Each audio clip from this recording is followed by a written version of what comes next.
Hello बच्चों, welcome back to my YouTube channel learning student. तो I hope आप सभी लोग मस्त होंगे, ज़बरदस्त होंगे। ठीक है, तो आज हम देखेंगे जो क्लास 10th के बच्चे हैं उनके लिए अन्य प्राणियों के हृदय में परिसंचरण।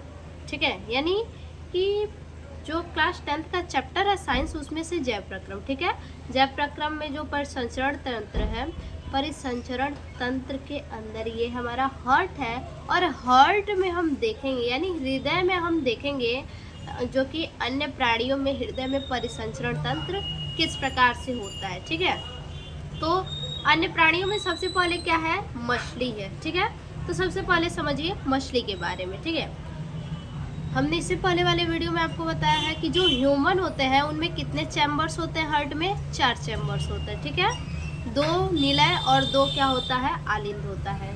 लेकिन वही मछलियों में जो है वो कितने चैम्बर्स होते हैं, तो मछलियों में जो है कि 2 चैम्बर्स होते हैं। ठीक है, इस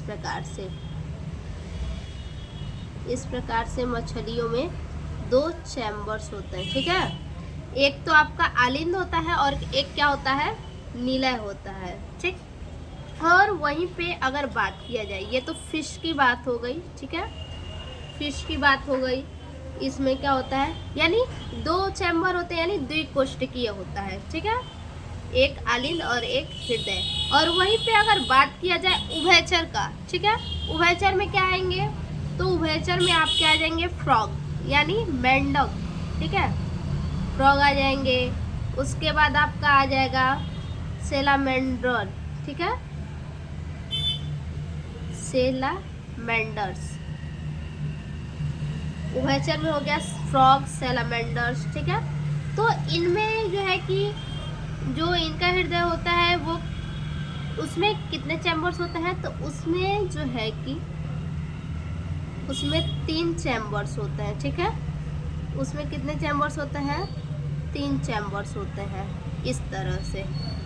ठीक, इनमें 2 आलिंद होता है और एक क्या होता है, निलय होता है। 2 आलिंद होता है और एक क्या होता है, निलय होता है। ठीक है, निलय होता है। तो ये तो आपका हो गया उभयचर में। ठीक है, उभयचर में, और ये आपका क्या हो गया, मछलियों में। उसके बाद बात करते हैं सरीसृप में। ठीक है, किसमें, सरीसृप में। तो सरीसृप में आ गया आपका जो रेंगते हैं जमीन पे, है ना, तो क्या हो गया, स्नेक्स यानी सांप हो जाएगा। उसके बाद लिजर्ड हो जाएगा। लिजर्ड यानी जो छिपकली होता है उसको हम लिजर्ड कहते हैं। ठीक है, छिपकली हो जाएगा। तो ये सरीसृप भी क्या होते हैं, त्रिकोष्ठकीय होते हैं। उनमें भी 3 चैम्बर्स होते हैं, सेम उभयचर की तरह। ठीक है, 2 आलिंद और एक नीले, सेम ऐसे ही होते हैं। ठीक, और इसके बाद आपको जो पक्षी होते हैं उनमें देखा जाए तो पक्षियों में 4 चैम्बर होते हैं, जैसे कि ह्यूमन में होते हैं। ठीक है, क्रोकोडाइल में भी 4 चैम्बर होते हैं। और वहीं आपको कॉकरोच में देखा जाए तो कॉकरोच में 13 चैम्बर्स होते हैं। ठीक है, कॉकरोच में कितने चैम्बर्स होते हैं, तो 13 चैम्बर्स होते हैं, याद रखिएगा। ठीक है, तो चलिए सबसे पहले हम फिश के बारे में देखते हैं। देखिए, मछलियों के हृदय में 2 ही कक्ष होते हैं। अभी हमने बताया 2 कक्ष होते हैं, एक आलिंद और एक निलय। देखिए, एक आलिंद और एक निलय, दोनों ही कक्षों में विऑक्सीजनित रुधिर पाया जाता है। ठीक है, दोनों कक्षों में किस प्रकार का रुधिर पाया जाता है, तो विऑक्सीजनित रुधिर पाया जाता है। अर्थात विऑक्सीजनित का मतलब विऑक्सीजनित रुधिर ही पंप करता है। जो विऑक्सीजनित रुधिर इसमें होता है वही क्या होता है, विऑक्सीजनित रुधिर ही पंप करता है, जो क्लोन द्वारा विऑक्सीजनित होकर पुनः हृदय में वापस जाता है। ठीक है, किसके द्वारा ये विऑक्सीजनित होता है, इन दोनों में तो विऑक्सीजनित रुधिर होता है। ठीक है, विऑक्सीजनित रुधिर दोनों में होता है।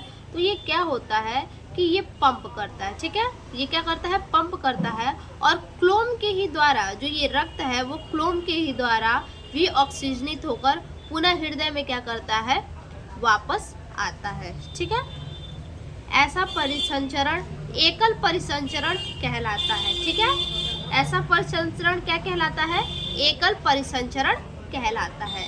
तो आई होप बच्चा आप लोग समझ गए होंगे कि मछलियों में जो है कि परिसंचरण क्या होता है। ठीक, अब इसके बाद हम देखेंगे दूसरे नंबर पे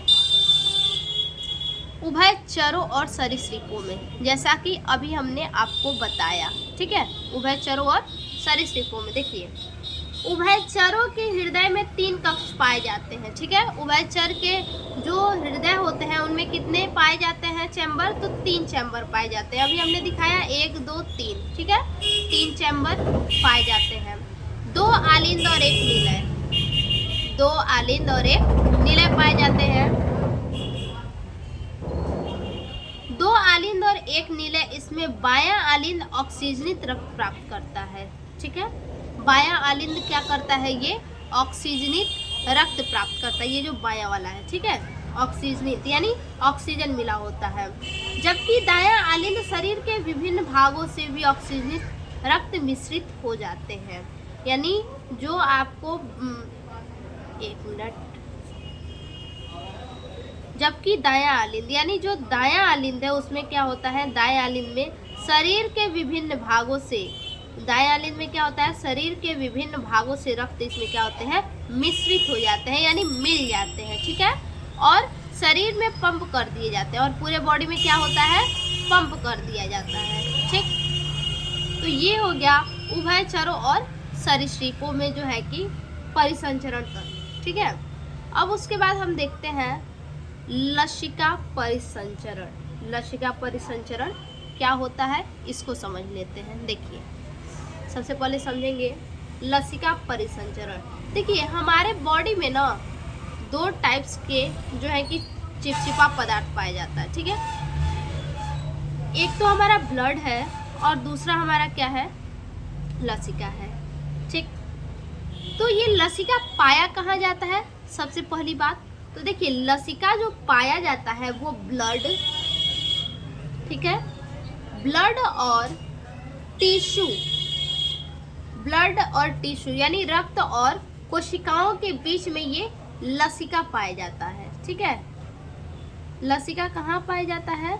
तो ब्लड और टिश्यू के बीच में ये लसिकाएं पाई जाती हैं। ठीक है, और इनमें क्या होता है कि प्रोटीन की मात्रा जो होती है इनमें कम होती है। ठीक है, प्रोटीन की मात्रा क्या होती है? इनमें कम होती है, और वहीं ब्लड में देखा जाए तो प्रोटीन की मात्रा क्या होती है?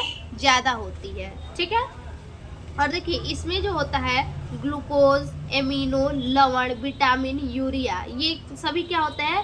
ब्लड में जितने भी पाए जाते हैं उतना इसमें भी पाया जाता है। ठीक है, यानी कहने का मतलब है कि जो ब्लड होता है, ब्लड में क्या क्या पाए जाते हैं?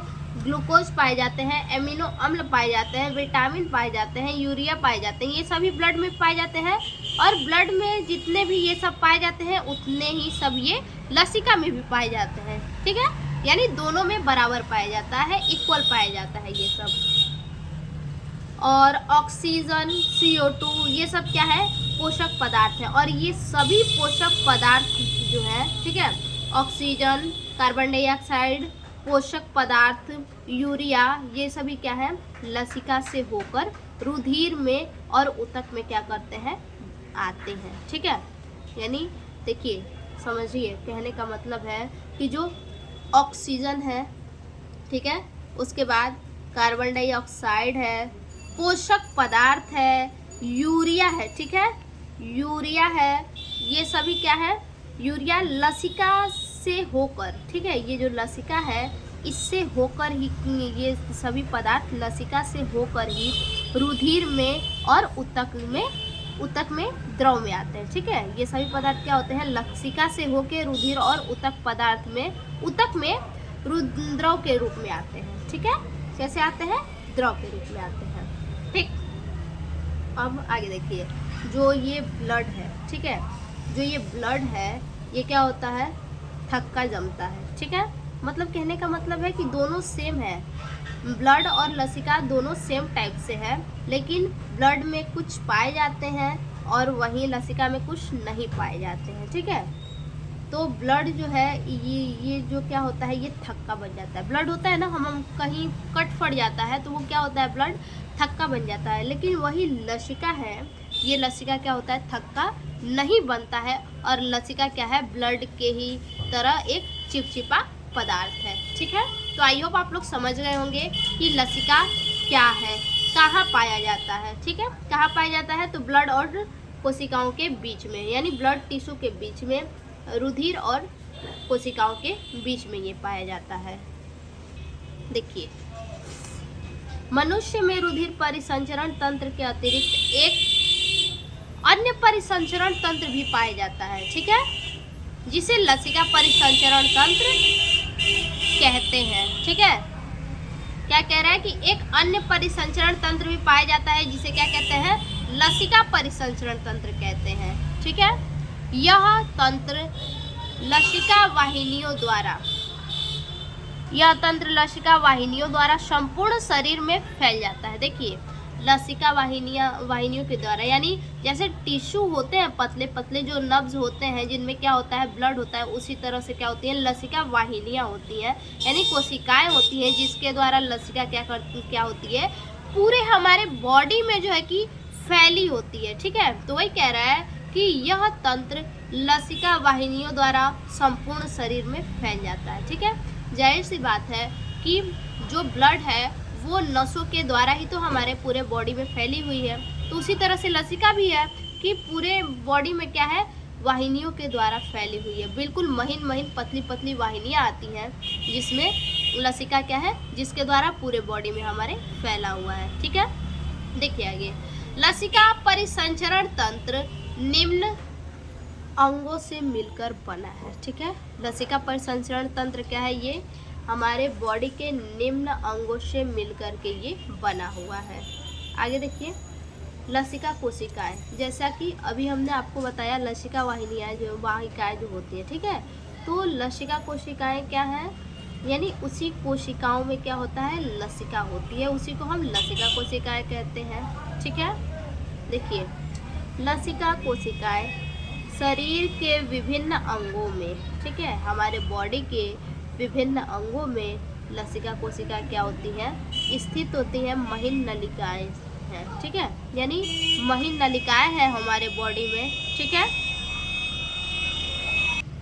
यानी कहने का मतलब है कि लसिका कोशिकाएं शरीर के विभिन्न अंगों में स्थित महीन नलिकाएं हैं। ठीक है, हमारे बॉडी के विभिन्न अंगों में, ठीक है, बॉडी के विभिन्न अंगों में लसिका की महीन नलिकाएं स्थित है। ठीक है, हमारे बॉडी के विभिन्न अंगों में लसिका की जो है कि विभिन्न नलिकाएं स्थित हैं।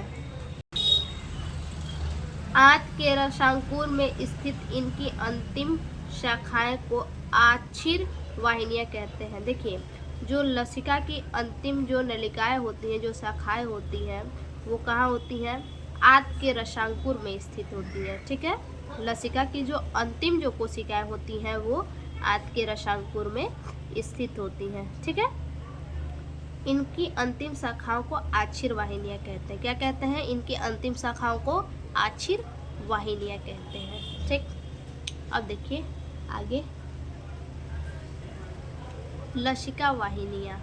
ठीक है, लसिका वाहिनियां क्या होती हैं, देखिए, लसिका कोशिकाएं परस्पर मिलकर लसिका वाहिनियों का निर्माण करती हैं। यानी कहने का मतलब है कि हमारे पूरे बॉडी में क्या है, महीन नलिकाएं हैं लसिका की। ठीक है, तो पूरी बॉडी में जितनी भी महीन नलिकाएं हैं लसिका की, ठीक है, लसिका की जितनी भी महीन नलिकाएं हैं उन सभी को मिलाकर क्या हो बनता है, लसिका वाहिनियां बनती हैं। ठीक है, उन सभी को मिलाकर, उन सभी लसिका नलिकाओं को मिलाकर लसिका वाहिनियां बनती हैं। ठीक है, देखिए वही कह रहा है यहाँ पे कि लसिका कोशिकाएं परस्पर मिलकर लसिका वाहिनियों का निर्माण करती हैं। लसिका वाहिनियों के अंदर, ठीक है, जो लसिका वाहिनियां होती हैं उसके अंदर लसिका नामक द्रव भरा होता है।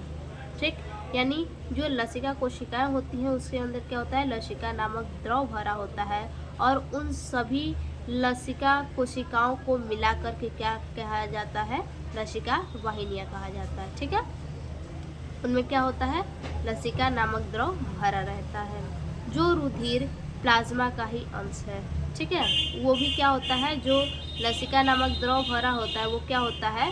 वो भी ब्लड प्लाज्मा का ही अंश होता है, यानी वो क्या है? ब्लड और प्लाज्मा का एक अंश है लसिका। ठीक है, आगे लसिका गांठें। लसिका गांठें क्या है? अब इसको देखिए। ठीक है, देखिए कुछ स्थानों पर लसिका वाहिनियाँ खुलकर लसिका गांठों का निर्माण करती हैं। ठीक है, यानी कुछ ऐसे जगह हैं हमारे बॉडी में, कुछ ऐसे स्थान है जहाँ पर क्या होता है? लसिका वाहिनियाँ जो होती हैं वो खुल करके, ठीक है, लसिका वाहिनियाँ खुल करके लसिका गांठों का निर्माण करती हैं। ठीक है, यानी खुल करके क्या होती है? एक जगह इकट्ठा हो जाती हैं। इकट्ठा हो जाएंगे तो जाहिर सी बात है गांठ बन ही जाएगा। ठीक है, तो वही कह रहा है कि वाहिनियाँ खुलकर लसिका गांठों का निर्माण करती हैं। इसके मुख्य कार्य निम्न हैं। कौन कौन से कार्य हैं? चलिए देखते हैं। देखिए, ये लसिका को छानकर स्वच्छ करती है। लसिका गांठें क्या करती हैं? लसिका को छान देती हैं और लसिका को छान करके स्वच्छ करती हैं, यानी शुद्ध करती हैं। ये प्रतिरक्षी का संश्लेषण करता है। ठीक है, लसिका गांठें क्या करती हैं? प्रतिरक्षी का संश्लेषण करती हैं, यानी निर्माण करती हैं, प्रतिरक्षा का निर्माण करती हैं। ठीक है, लसिका गांठें जो है ये क्या करती हैं? कि प्रतिरक्षा का निर्माण करती हैं। ठीक, अगला है, ये जीवाणुओं एवं अन्य हानिकारक पदार्थों को नष्ट करती हैं। जो लसिका गांठें होती हैं जीवाणुओं को और हानिकारक पदार्थों को क्या करती हैं? नष्ट करती हैं। ठीक, इनमें निर्मित लिम्फोसाइट लसिका में मुक्त होती है। इनमें जो लसिका गांठें में जो लिम्फोसाइट नामक पदार्थ पाया जाता है, ठीक है, जो लिम्फोसाइट पदार्थ होता है, ठीक है, लसिका में मुक्त होता है।